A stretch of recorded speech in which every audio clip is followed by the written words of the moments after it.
Welcome to the Secrets of Stylish Women podcast, where we celebrate the power of style and highlight the stories of dynamic women who live life on their own terms. I'm your host, Lauren Simmonds. I am an author, I'm a personal stylist and style educator, a podcaster, and I am here to talk to you about personal style, one of my favorite topics. So, let me explain a little bit about who I am. I'll tell you my story, and then we can get into the good stuff. So, I'm Lauren Simmonds, as I mentioned, and I am, like I said, I'm a personal stylist, and I've always loved fashion and style. I can always remember being fascinated by beautiful things, beautiful clothing and shoes when I was a child. And my mother would share stories about how I was always fascinated with clothing and shoes. My mother was a seamstress. She used to sew and she had a love of style and fashion and beautiful things. So I inherited that from her. And, so I had that influence directly in my home. Fast forward a number of years, I wanted to be a model at one point. I never really pursued it, but it was something that was like in my mind because I guess I felt that was one of the few ways that you could get into fashion. I didn't really understand all of the potential career paths and things like that. So I was like, okay, I want to be a model. That never happened. When I graduated high school, I wound up working full time in corporate. And, that drew me further away from this. It wasn't, I wouldn't say it was a dream, but I guess somewhere deep in my soul, I knew that fashion and style, it was something that I had to explore in some way. So it wasn't my career path, but I did display or show my love of fashion and style by dressing nicely. I got into corporate, and there's an expected way to dress in corporate America, and that was the early 90s. So things were a lot different from the way they are now. Women would be more formal, I guess, trying to, have that professional look. So with the suits and everything, pantyhose and pumps and all that. At one point, I took poetic license and just started wearing things that I thought were cute, and they were actually, but they weren't appropriate for a corporate office, an insurance company in the World Trade Center in Manhattan. So think about that early 90s. It was not the place for freestyling and, just wearing whatever you want. And, I got it. I don't know. I got a little too comfortable, started wearing things that weren't really appropriate for the office. And a woman pulled me aside, and an older colleague, a woman, she pulled me aside and essentially told me that what I was wearing wasn't appropriate, and me being, young and not experienced and not, yeah, just not experienced enough to a understand that I shouldn't be dressing the way I was dressing. So just to paint a little picture, I had on a mini skirt. It's like a cross between a skirt, a mini skirt, and shorts. So it wasn't actually something that, you would be able to see my underwear. It was a skirt, but it was super short. And then I had on a sweater, a sleeveless sweater. And again, this is an insurance company corporate office in the World Trade Center. And again, I decided that I wanted to, do my own thing and wear what I thought was cute, which it in fact was, but it was not appropriate for the job. So my first lesson was, okay, there's a time and a place for everything. And, I didn't like the fact that the woman pulled me aside, but in retrospect, she was right. So lesson learned. So now I'm starting to learn from experience. So I guess deep down inside, I knew what I was wearing wasn't really traditional and appropriate office attire, but I don't know. I can't really explain what I was thinking, but I got the message loud and clear. It's like your clothing is a representation of what people can expect from you. And whether we want to believe it or not, or we want to buy into it or not, there is a price to pay if you are not aligning your image with your impact. And, for women 40 plus, and I'm speaking directly to you all because that's the target, audience that I serve. Those are women that I serve, and I have a sweet spot for those women because I am one of those women. And I do know that aging women in society are not always treated as, viewed as, the amazing contributors to society we are, in a society that is often, focused on how we look. It can be rough, especially if you are not someone who is into fashion and style, especially if you never really learned how to dress in a way that honors the person you are, and also, aligns with the professional and social obligations that you have in your life. Like, most of us don't learn that. Most of us don't get taught that. And with all of the information that we're bombarded with, all of the advertisements and all of the subliminal and overt messaging on how we look or how we should look, how we should be shaped, and how our hair should look. I mean, the list can go on and on. I know you know where I'm going with this, but we have so many messages about how we should look. And then when you add the component, the aging component on top of it, where women, at least in American society, which I am a part of, women are devalued as we get older. Sometimes, we can complain, or we experience feeling invisible or overlooked because we're not as youthful as we once were. And this is the reality of it. But guess what? We don't have to just, play a victim to that whole scenario. You can use style to reclaim your visibility. You can use your style as a way to shift the narrative. You can use your style as a way to stand out. Think about it. Think about your place of business. I don't know, like, if you are in a situation where you go into the office and you interact with other people face to face, how many of the people can you name off the top of your head that really dress well and really stand out because of their personal style? Most people just blend in. The guys, wear nondescript khakis, button down shirts, and nondescript colors, the blues, the tans, the beige. Women often wear, I don't know. I mean, you see a mixed bag of things. But you know what I wear? I wear things that stand out. I wear things that make me feel good. I wear things that show people, okay, first of all, she's here. Yes, I'm here. I want you to see me.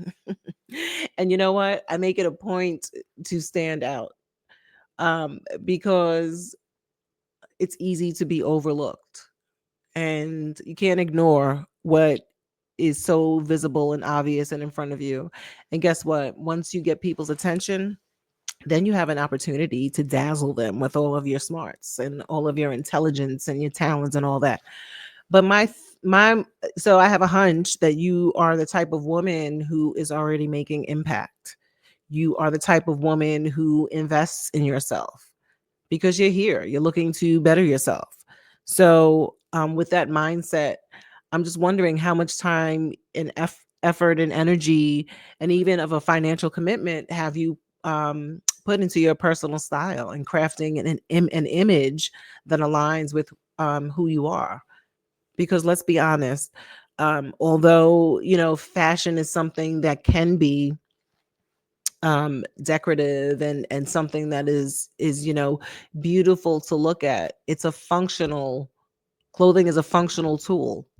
So you have to get dressed anyway, right? So why are you wearing things that don't necessarily flatter you?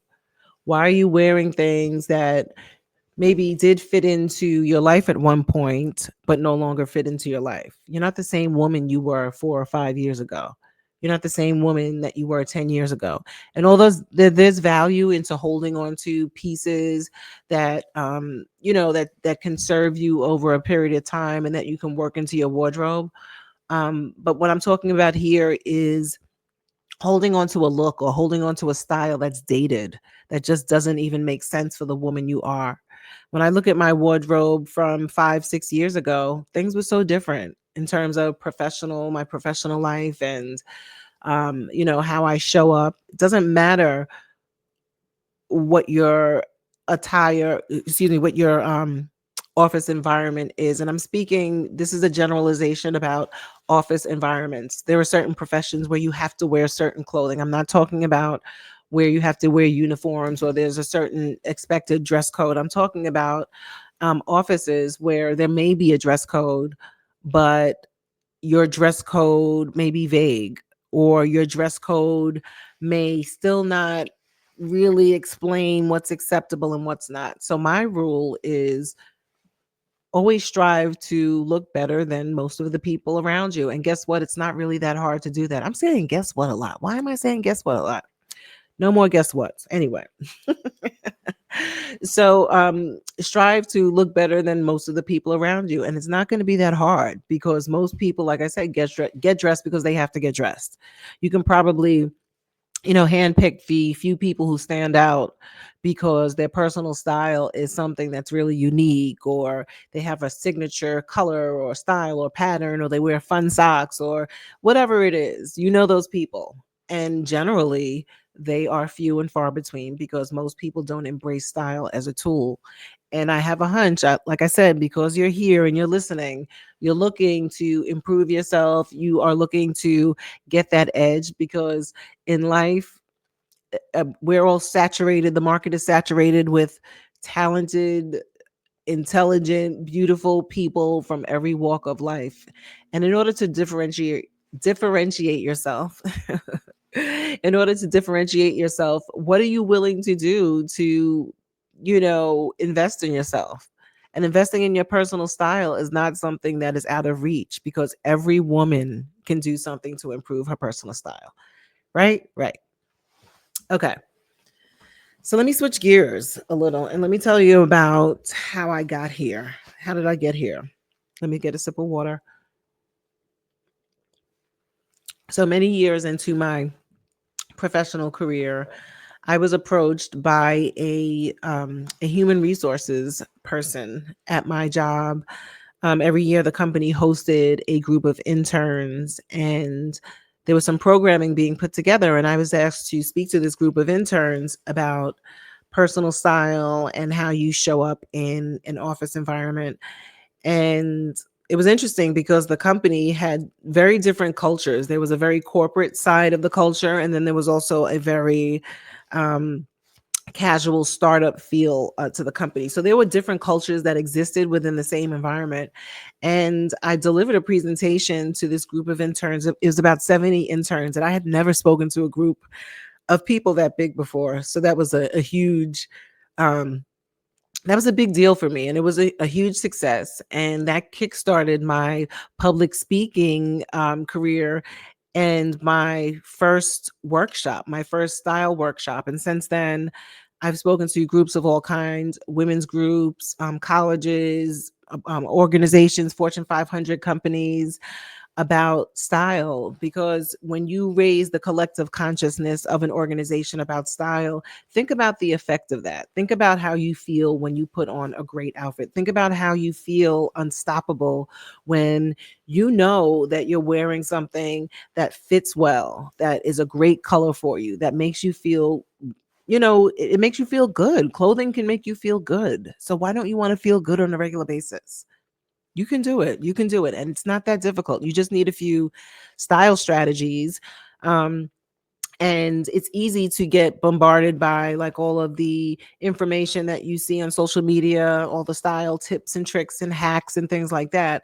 And it can be overwhelming. The reason it's overwhelming is because that information may not necessarily be customized to your specific experience. And that's where a personal stylist comes in. So what I do is I work with women, professional women, who are looking to align their image with their impact, and craft an authentic sense of style that serves the different areas of your life. So we'll take a look at your life. Like, what are you doing professionally? What are your social obligations? How do you want to feel? What are the things that you like? And then we figure out how to blend all those things together to elevate your wardrobe into a tool that is actually working for you and not against you. Nowadays things are generally a lot more casual, but it doesn't mean that you have to dress down and you have to, look like everyone else. I mean, some sometimes we may fear standing out because we don't want the spotlight, but I encourage you to embrace the spotlight, because how else are you going to get attention for your causes and the things that are important to you? So when you use your style as a tool and align that with your overall career or life strategy, it's something that can work for you. So it's interesting because when you think about a personal stylist, you may think of, oh, I'm going to have to spend so much money and I need a new wardrobe. And most of the women I work with actually don't need completely new wardrobes. Um, Generally, women that I work with have good pieces in their wardrobe, but they've fallen into a couple of categories. Things are stale. They wear the same pieces the same way each time, or they don't realize that they can actually pair certain colors together because they're thinking everything has to match instead of looking at colors as, complementary colors and ways that you can pair interesting combinations into looks that don't require you to make new purchases, but just require you to have an open mind and look at your wardrobe in a new way. And a personal stylist, in addition to, saving you time and, in certain instances, if they're shopping for you, preventing you from having to do shopping and all those things. Yeah, that's great. That's wonderful. And those are amazing benefits. But the real benefits are helping you, again, view your wardrobe as a strategic tool that aligns with your strategy and aligns with your impact. You don't want to be out there crushing it in the world, but then your style and your visual identity is undermining your messaging. People are listening to what you have to say, but then trying to reconcile with how you're showing up. We don't want that for you. We don't want that for you. So personal stylists can help you kind of cut through the clutter and figure out how to get that shortcut to a personal style that works for you. So if you're interested in learning more, email me, Lauren at thefearlessfashionista.com, or you can visit my website and schedule a complimentary discovery call and find out how I can help you find your fabulous. Yes, find your fabulous. And that's the name of my book, by the way, which is also available on my website. See how I slid that in there real quick? Okay, so let's get back on track here. Let's get back on track. All right. So so we talked about who I am and why I'm here.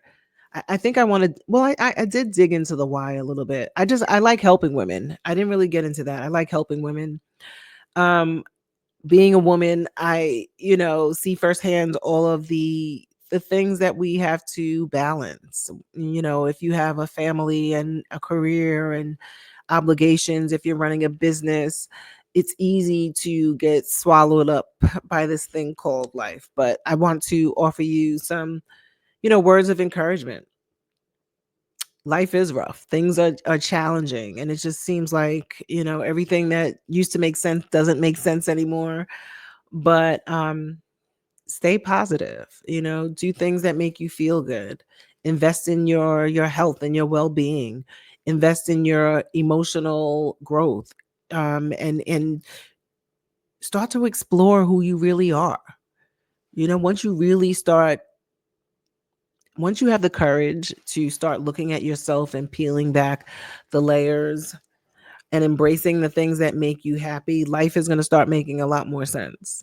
Once you start living for yourself, dressing for yourself, and taking control of your life and your narrative, things will start making more sense. So I encourage you to, step into 2025 with a renewed attitude. And it sounds kind of trite.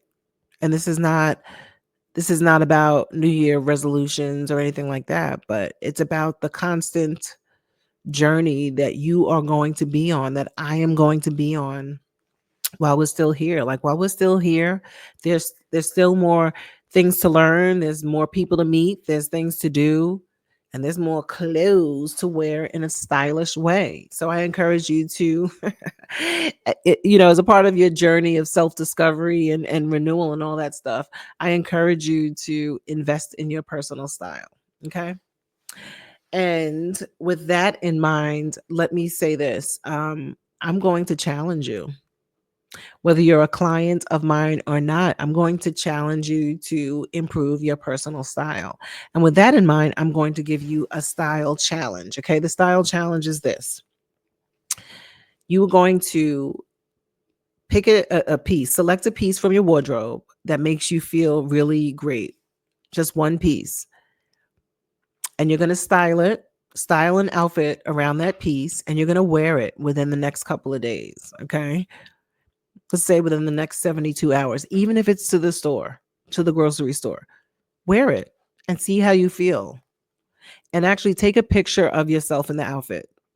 If you don't have a full length mirror, I suggest you get one. Get a full length mirror and start taking pictures of yourself in your outfits. Create a folder on your phone with your outfits and start taking a picture of your outfits. Because one of the best ways to start really immersing yourself in the idea of elevating your personal style is to understand your current style. Start taking pictures of yourself every day. Take a picture of your outfits. And then over time, I would say about after 30 days, start analyzing, looking at the patterns. What are the things that you wear a lot? What are the things that you like? What are the things that you'd like to change? This is going to give you a starting point for evaluating, oh, well, maybe I need to add more of these types of pieces into my wardrobe. Maybe I need to lay off this.